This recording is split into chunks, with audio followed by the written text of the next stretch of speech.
Now let's move on to some manual retopology. I'll disable the Auto Solution Examples collection and then enable the Scan to Shrink Wrap To collection, which in other words is our high polygonal bike that we've linked into this scene. Then I'll enable the Manual Retopo collection and select it. Now when we create an object, it should already show up in the right collection. Luckily it's pretty quick and easy to set up. All we need to do is add a plane, and then I'll tab into edit mode and then press G to move the face up closer to the seat. Now all we need to do is switch our snapping element to face and we're good to go. We can move our geometry again and hold Control to enable snapping while we move to snap our face to the surface of the bike. It's hard to see right now, so I'll move it out of the way, but we can see the geometry definitely got more or less where we wanted it. Now it's just a matter of tweaking our setup so that it works way better for us. One of the major issues right now is that we can't really see what we're doing. The bike is in the way.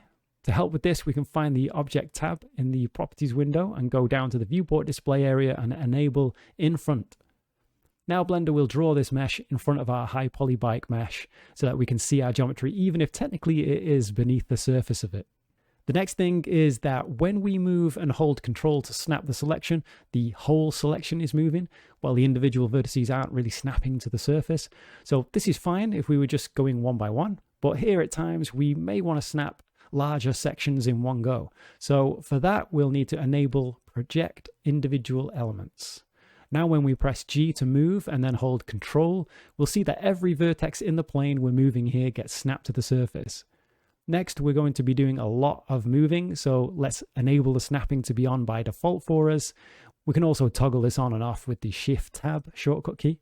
The next thing we'll notice is that if we rotate this around, it appears that one of the vertices hasn't snapped to the surface there. So what we'll need to do is go back into the snapping menu and enable snapping to take place even if we're rotating. After a little test, that appears to be working now, and it's probably wise to keep it snapping in a consistent way whatever translation method we're using. So let's enable it for scaling as well. With our current selection method, which is the select box, we need to click and then press G to move. However, we can long press this so that we can switch this to tweak if we like, so that we can simply click and drag and it'll select and move all in that one action. However, I don't really mind. I actually quite like the default box selection, so personally I'm going to switch that back, but I know that some people definitely prefer to switch that to tweak for some of this kind of work.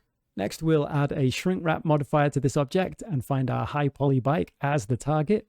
If I turn snapping off for a moment and then raise that up, we might also notice that we can see the actual position of the vertex here that isn't snapped to the mesh, but also the final version of where that vertex will end up once shrink wrapped, thanks to the show modifier in edit mode option enabled. Again, this is something of a personal preference. I'm going to disable this for demonstration purposes so that there's no confusion where the actual vertex really is. So with that, I'll re-enable the snapping and we can show some common modeling tools that come in handy for retopology. Extrude to cursor is a good one. So if we select one of these vertices and then control right click, we can see we're extruding out an edge and vertex to the cursor position. We can also select two vertices that aren't connected and press F to fill in the distance between them with a new edge. Then if I add another edge here, we can select all the vertices that surround this missing face here and then press F, and we'll create a new face to fill in that area. We can also select an edge here and press F to automatically create a face for us while the selection jumps to the border of that new face, which is going to allow us to keep pressing F so that we could fill in a whole missing face loop pretty quickly if we wanted to.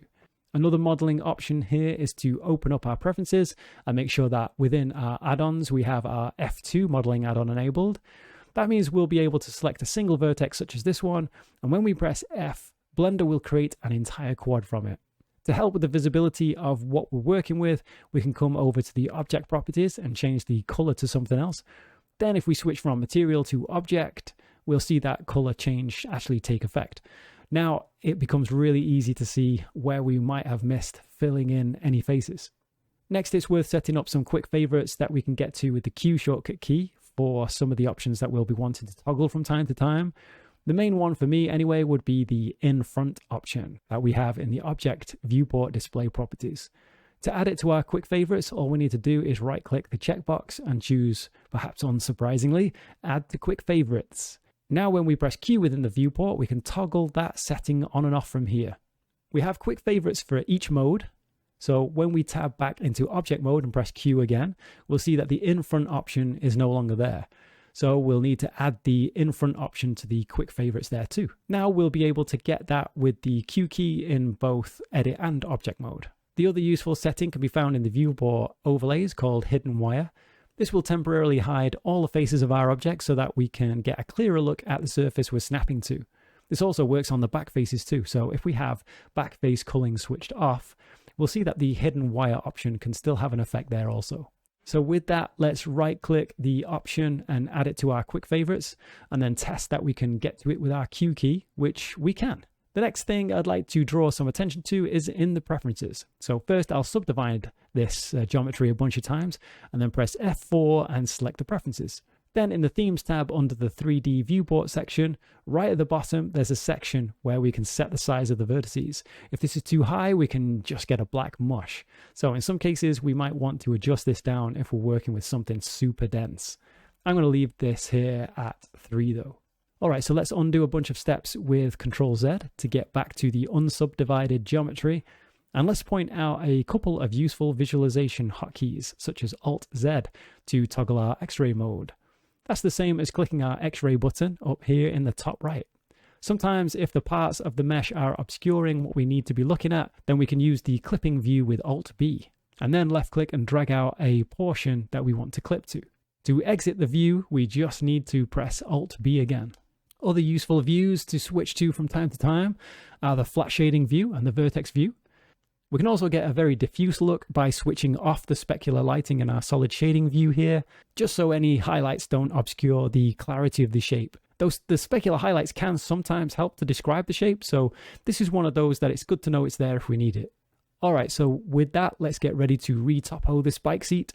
I'll delete some of the example geometry here and then close the sidebars with the N and T key, go full screen with Control Space. Actually, one last thing, let's just disable the shrink wrap for now so there's no confusion, and then toggle our full screen once more and then we're ready to go.